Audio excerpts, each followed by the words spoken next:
What is up, YouTube? Welcome to another Mongol guide. This is going to be the last build order guide that I cover, in particular with the Mongols. I will be coming out with a few more Civ overview guides and matchup specific guides as well. But in terms of the most viable build orders, I find that variations of the two that I've posted recently are going to be your best option with Mongols. I did try a Silver Tree variation of Mongols gameplay, but personally I'm not a fan. I think the return from Silver Tree does not outweigh the risk that it carries. There is a few maps like maybe Altai that you could probably get away with it, and if you're playing on the quick match, maybe think maps like French Pass is also a good option for it, but current ranked map pool does not suit the Silver Tree option at all. I also considered making a guide for a feudal 2TC build with Mongols, but personally I think the best option is going to be going castle and then trading for a second TC, which is exactly what I'm going to be outlining in this build order guide. And the reason I like going castle over 2TC in feudal is because sure, you might fall behind if your opponent goes 2TC in the early stages on build count, but what you're actually going to be able to achieve off the back of this is basically getting all the relics for free. It's also going to give you more map control as well, and it's going to give you the tech advantage. So the sooner you can get out the step out, the sooner you can get all of your eco techs. You can pump out a lot of units. You also get scaled stone gather rates from your OVU. So I think going castle has a lot more perks than going for a 2TC in feudal. If you end up getting stuck in feudal for a long period of time against your opponent, it can be pretty bad for Mongols. I'd say the benefits that Mongols get in feudal compared to other civs is usually not going to be as good. So that's why I came to the conclusion of making a guide for this particular build order. I think this is probably close to the most meta build right now, with Mongols being one of the most effective as well. So hopefully you guys can learn a few things from this build. I also have a written version of this build order guide in my Discord. I'll leave a link in the description of this video so you can get access to that. Keep in mind, guys, like every guide that I make, there is going to be adaptations based on the civ you're versing, based on the strategy that your opponent is implementing, and I'm going to cover a few of those. So let's get into the matchups. I'm going to talk through all of the matchups briefly, discuss what I believe the best options are for these. Now, I'm not claiming to say all these are going to be exactly right. I personally haven't been able to test, Mangadai opening, for example, against every civ multiple times. I'm just doing it based off the games that I played and also based off my knowledge of each of the individual civilizations. So if we take a look at all the different civs here, first we have China. I have it as yellow. Basically what yellow means is sometimes it'll work or it's more situational. Against China, I found that it probably wasn't worth delaying your castle age in order to get Mangadai out, just because they have the barbecue, which is going to limit where you can hit them, which makes it quite a lot easier for China to defend. They may have an exposed gold mine, but one tower in the gold mine and the barbecue is probably going to be enough to defend the Mangadai push. So I probably wouldn't recommend going against China doing this strat. I'd probably just go for a quicker naked fast castle depending on what they're doing, but most likely that's going to be the best option. If they do go Imperial Academy, it can be good because they won't have that big defensive landmark stopping you in the initial stages. And quite often they're going to have their mill out on the berries, so that gives you an extra spot for you to hit. Next we'll move on to the French. I actually quite liked it against the French, just because the Royal Knights cannot catch up to your Mangadai, meaning you can just slowly whittle their HP down and basically keep them out of your base, and you can potentially look at counter raiding as well while you go up to castle. Now, against the French, it's likely you're going to need more than 2 to really deter the Knights more effectively. So anywhere from 4 to 6 is probably a good number before you hit the next stage, but definitely viable. Against the Rus, I actually don't have much experience with this. Maybe skipping the wheelbarrow so you can get Mangadai out earlier and preventing them from getting any boars could be a good option. But the reason I have it as yellow is if they're not taking the boar, or if they've already got the boar before you're able to get Mangadai across there, that they're likely to have a defensive wooden fortress at their base, keeping their wood line safe, and then just gathering food under their town center. Also, another reason why I have it as yellow is I find if your opponent is going boar, you might be better off going for Dark Age horsemen to prevent them from getting out into the middle of the map and pick off a few villages before they're able to effectively get the boar. Against Delhi, I had some mixed success with this. If they do more of an all-in feudal play here, then you could be in trouble for a counterattack when you're trying to age up. So sometimes it might be, you might just be better off going archers and horsemen, or archers and spear, just denying sacred sites for a longer period of time and then trying to get up to castle, kind of taking their attention away from, you know, diving your base as you're hitting castle age. One thing I do recommend doing against Delhi is getting towers up on the sacred sites. So it's going to buy you time. It's going to prevent them from capturing the sacred sites easily. It's also going to buy you time to get up to castle as they're trying to, you know, get rid of all the towers while they're capturing the sacred sites. Whereas Mangudai, you're quite limited to not taking head-on fights with them. You more have to use them to, you know, raid their gold mine or raid their berries, whatever it may be. If you do end up going Mangudai, I recommend putting a lot of defensive towers in your base just so he can't dive you as you're going up to castle age. Against the Abbasid, I have it as green. I didn't have experience in this. Honestly, you haven't been coming up against much Abbasid lately. I think the Mangudai opening is fine, but keep in mind if they are going 2TC or something like that, unless you get a good gold start, you're probably not going to get Mangudai out early enough to prevent them placing it outside of wherever they wanted to. Typically, you'll see like an Abbasid get a TC down anywhere from like 5 to 6 minutes if they're effective with their build orders. But if you're in the lower ratings, maybe you could get away with it because they might be slightly delayed with that second TC coming down. Sometimes they'll prioritize putting that second TC on a food source rather than the gold, which leaves a spot for you to keep harassing with the Mangudai. So it can work. Not sure, haven't had much experience with it, but you can definitely try it out against Abbasid. Next is the English. I just don't recommend doing it against English at all. They have the insane shooting TCs. They also have like longbow that they can instantly make, which pretty much hard counter Mangudai. They might not have the mobility to deal with them, but they can just run in around their TC and just chase your Mangudai wherever they go. So I don't recommend doing it against the English. Against the Mongols, I probably wouldn't recommend it, just because with the Mongols, you probably have a window to do some damage, but if they scout you, they can easily put up a tower and get arrow slits on their gold mine or wherever it may be, and they'll have all of their villagers basically under the TC collecting wood, as well as getting food from the pastures. So once they tower up that gold mine, it's likely you're not going to be able to get much done with the Mangudai. You can still use them in the next stage though, but it will delay your age up. HRE. I think it can work against HRE. They're not inclined to make archers in the early game. They can, obviously, but you can harass their gold mine before getting towers up, harass their food. It's likely they're going to need to go out on the map pretty early to get food. I just think there are better options against HRE, for example, just tower rushing them or something like that. But it's still definitely a viable option against the HRE.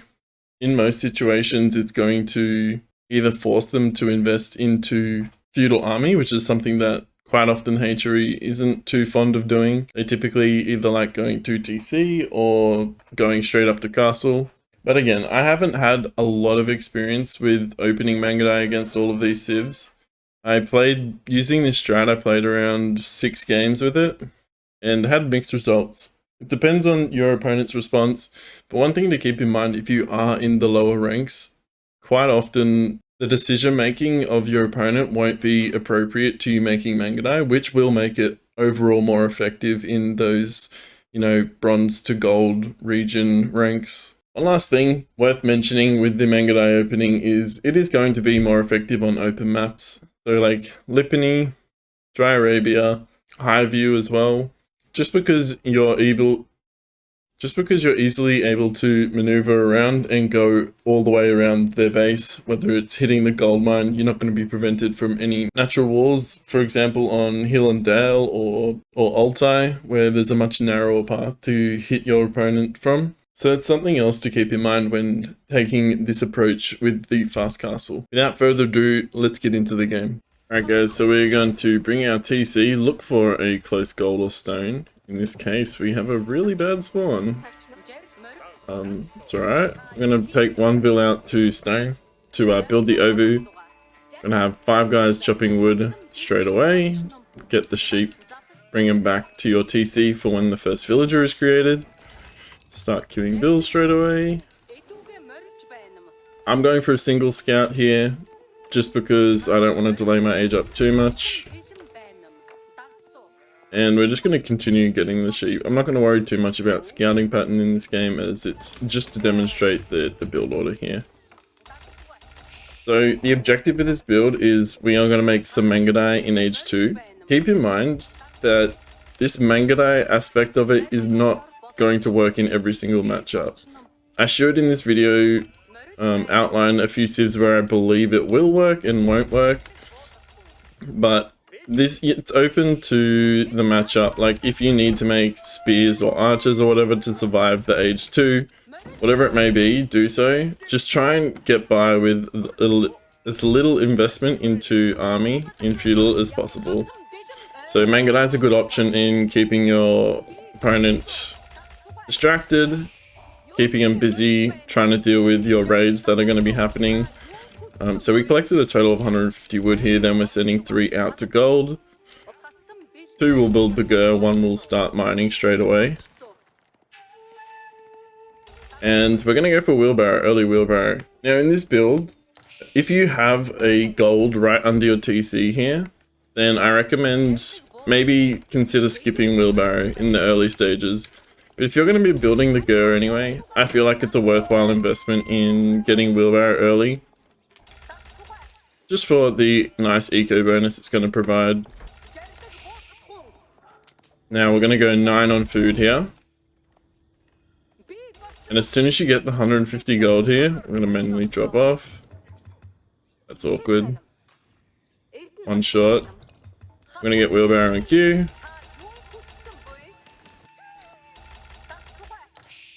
And then we're going to go to wood.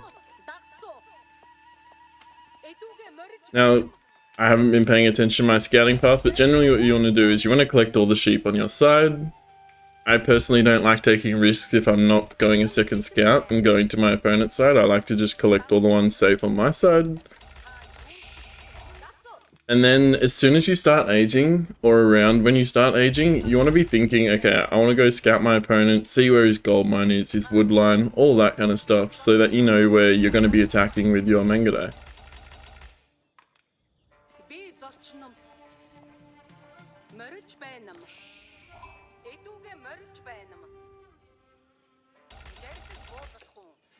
So we're going to send 5 to wood here. And then we're going to start macroing towards an age up, which in turn is kind of like the similar macro to Mangadai.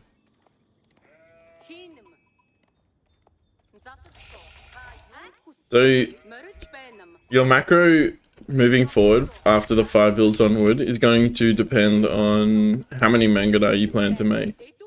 And if you're going for, say, 4, 6 Mangadai, then I recommend putting more food on than I show you in this demonstration. More on food, sorry, in this demonstration than what I'm going to be doing, just because Mangadai is slightly more food heavy than what it is than the ratio to age up. So just having a few extra on food is going to be going to help you avoid floating too much gold here. So I'm going to manually drop off here because I think we have the gold. Yeah. We're going to age up with 5 vills on deer stones. We got 5 on wood now, so now we can start sending back to food. And these 5 on wood are going to do a few things. They're going to build an archery range for Mangadai. Also, if you're under any pressure in Dark Age, you can build a tower at this stage. It's also going to be building pastures as well for the transition period, so that you don't run out of sheep. Personally, don't like going out on the map and getting deer with Mongols when you can just have safe sheep under your town center. Just means you'll have to invest in less wooden towers, and pastures, you know, last the whole game, whereas deer don't. So we're around his base scouting. As you can see, we're nearly aged up, so is the AI in this game. And we're seeing certain points that we could potentially hit with Mangudai.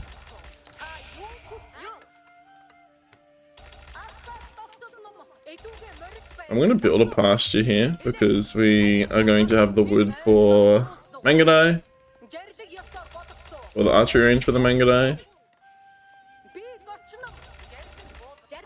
And once the guys have finished aging up, we're going to bring them back to food as well.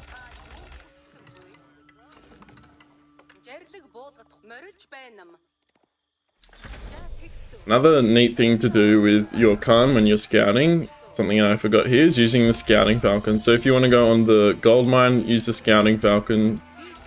See,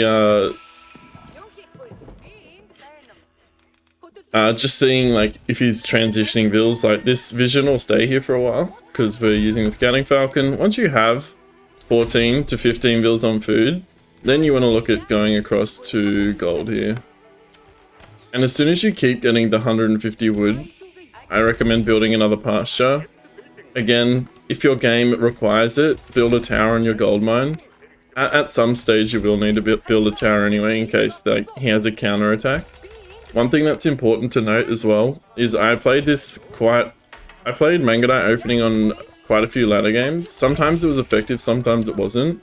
If you do scout that your opponent is massing a lot of units, then I recommend building more towers at home. So you might want to build 2 on your gold mine, a couple or 1 in your wood line, because I had a particular game where my opponent, he was massing heavily in feudal age, and basically as I was aging, he dived my base and I lost too many vills because I didn't have enough garrison room to prevent any damage being done.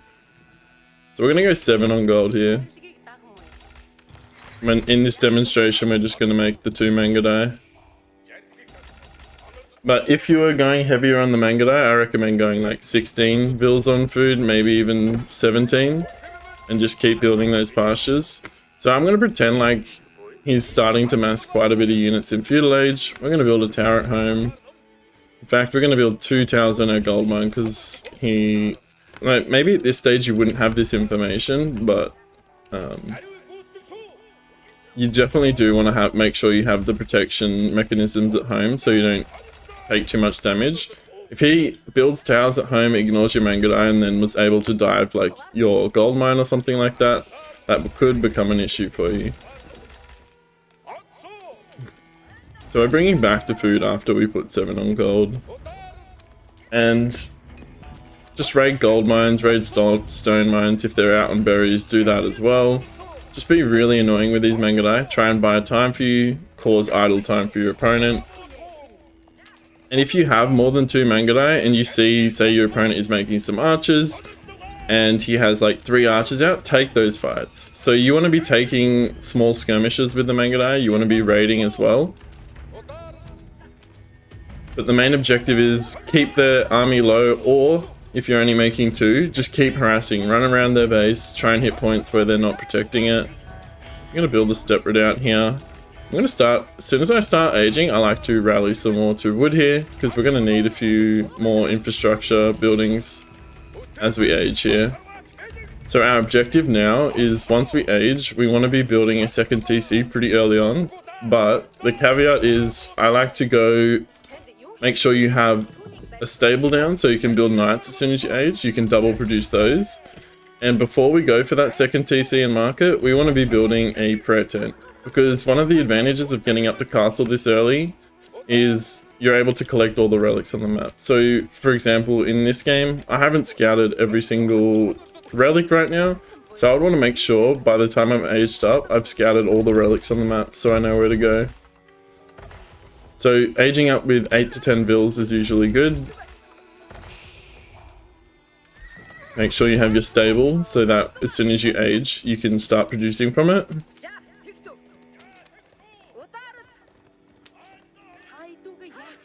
I suspect the relic's going to be somewhere over here. Could be wrong, it might be over here, but we're going to go scouting over there. Bring these guys. So we want to put about 12 to 14 bills on gold at this stage as well. You also want to be moving your step redoubt across to the gold mine that you're on. And you also want to build the prayer tent within the Uvu radius. Double produce knights. There we go, found the 5th relic there. Perfect. If you look like you're going to run out of sheep, build another pasture as well. And we're going to build a market. Now the idea with Mongols is you're going to be taking advantage of the step redoubt bonus gold that you get. And from there, we're going to be trading for another TC. So when you hit around 10 bills on wood or so, you want to probably swap across to food or gold, whatever you need. It's most likely going to be food considering we have the step redoubt.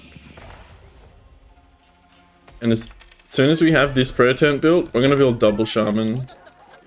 Continue harassing with lances, because one thing to note is if you're making Mangadai, your opponent's not going to make spears into Mangadai, right? So having that lancer switch as soon as you age up is going to be really nice and likely going to counter all the units that they're making.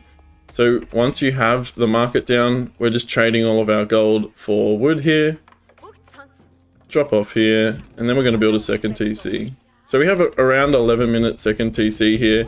It can be earlier if you go like a naked fast castle. But not only do we have the second TC, but we're also prepped to collect the relics. We've got the mobility of the lancers. And we've also got our prayer tent double producing shamans, so we can go out on the map and start collecting those straight away. If you don't already have a hotkey set up for your religious units, I highly recommend you set one up. As you can see, I'm cycling through my religious units. And it's just going to make it a lot easier to keep track of picking up relics wherever your shamans are. And at this stage, once you built the second TC, this is going to depend highly on the state of the game right now. If you feel like you're very comfortable with your position on the map, like you don't feel under threat because of their units that they're making, I highly recommend going out onto the map. Start putting some towers down for 1, YAM network, and 2, for line of sight. You can see everything your opponent's doing, and you can make decisions based off that. So as you can see, we're still building up an excess of gold. One thing I like to do is just start getting your ecotechs. There's always something that you can be spending your gold on in the early game with the Mongols, like all your ecotechs. And if you're struggling a bit for wood, you can also, like, if you want to get some buildings down straight away, you can trade for some wood. Say, go into archery ranges for crossbow. And it's going to depend on what your opponent is making at this stage. If they're following up the castle, crossbows is usually a good option. It's gonna, if they're making crossbows themselves, maybe you could make archers instead. If they're stuck in feudal, you might want to look at mixing in men-at-arms, because there's not really much that beats men-at-arms in feudal age unless they're the French or potentially Rus as well. But French is the main one where maybe men-at-arms will probably struggle a bit just because the early knights are still really good against them. And that's kind of the build orders. Keep adding in pastures depending on your food situation.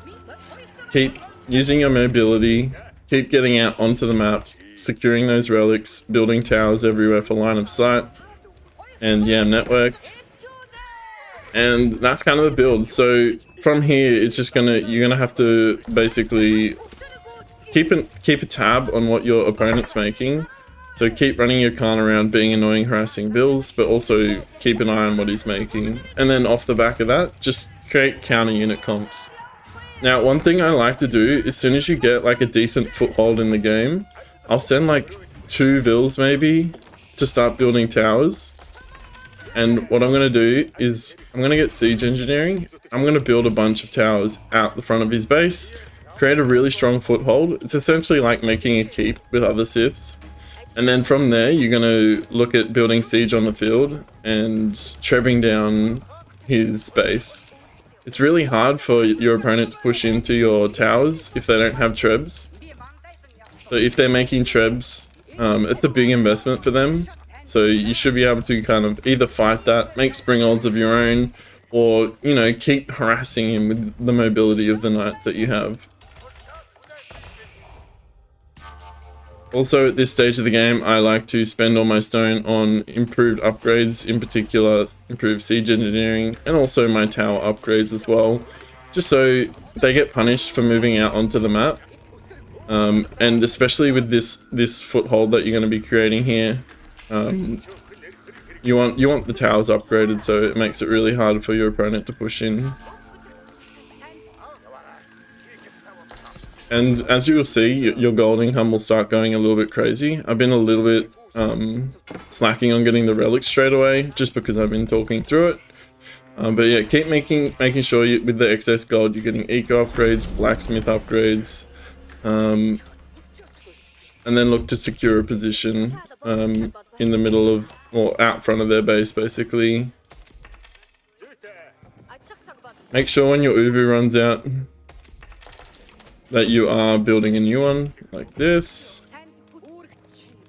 and don't be shy to trade a bit of resources here for like gold for wood.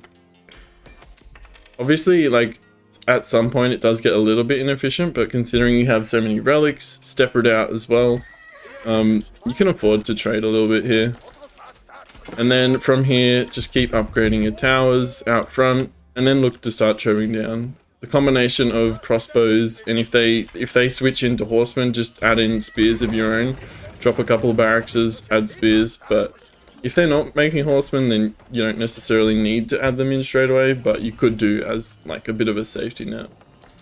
But that's the build, guys. Like, you won't fall behind in any stage of the game because you've added in double TCs. It's very likely that you've secured most of the relics as well. You're getting all of your ecotechs thanks to the step out and the relic gold income right now. Also look at maybe putting towers on the sacred sites as well, so you can secure those. But that's the build, guys. Hopefully you enjoyed this one. The fast castle into 2 TC.